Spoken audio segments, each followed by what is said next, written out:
relativism between us. But we are drawn perpetually by a restless desire for the power that we need to survive. Power? Yeah. So life becomes a power struggle. You see? And in that power struggle, what gives the power?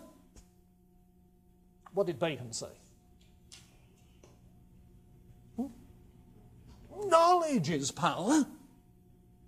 Scientific knowledge is power. If you know and understand the causal processes, then you can survive.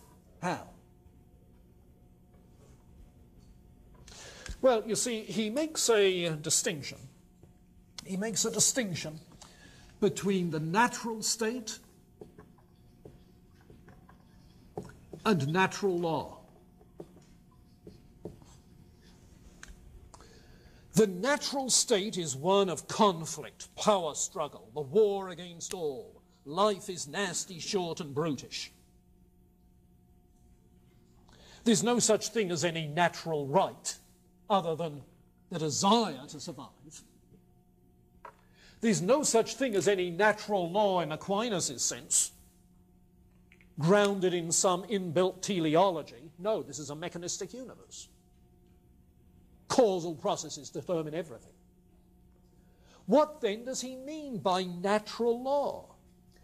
He means the dictates of right reason. Where have you heard that phrase? William of Ockham. The dictates of right reason. In other words, consequentialist thinking. Yeah? And you can think consequentially.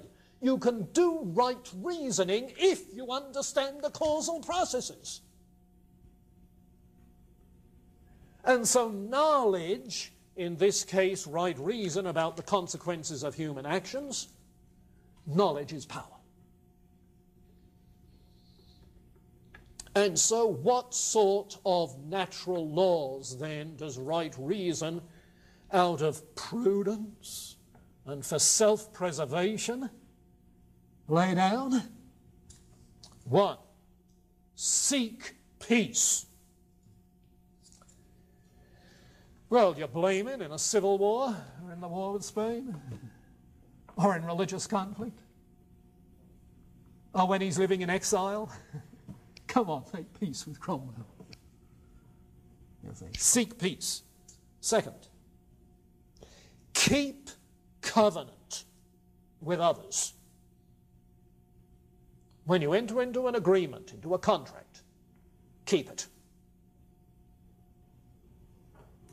And he goes on, therefore, to propose that what we need in a body politic is some covenant that out of right reason we'll keep. A covenant in which we vest authority in an absolute ruler. Cromwell was as much an absolute ruler as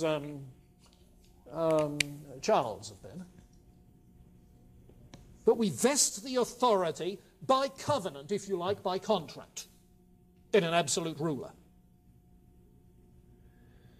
who has complete authority over us, except if he tries to destroy us. Then the desire for self-preservation takes precedence. But since the contract is for the sake of self-preservation, absolute power goes to the ruler and to what he says. So instead of divine right of kings, you see, you have a contractarian basis. If you like, a social contract basis for political authority. And that ruler has authority in matters of religion. Remember I said Hobbes was an Erastian? God's laws are binding on us, yes, by virtue of right reason or direct revelation, or the authority of those in authority. And it's the interpretation of the ruler that tells us what God's commands are going to be, what they are. The authoritative interpretation of the ruler will settle religious disputes. And so in that way, he has come to the conclusion that he was trying to establish. You see? We need a way of surviving amidst political conflict. We need a way of surviving amidst religious conflict. Overcoming sectarianism, partisan spirits. And this is where right reason in view of the consequences leads. Well, I wish we had 10 minutes to toss this around. Intriguing? Yeah, tremendously influential. Pessimistic view. Some people have surmised it's because he was brought up on the Calvinist doctrine of total depravity. I think it's because he was brought up in times of conflict.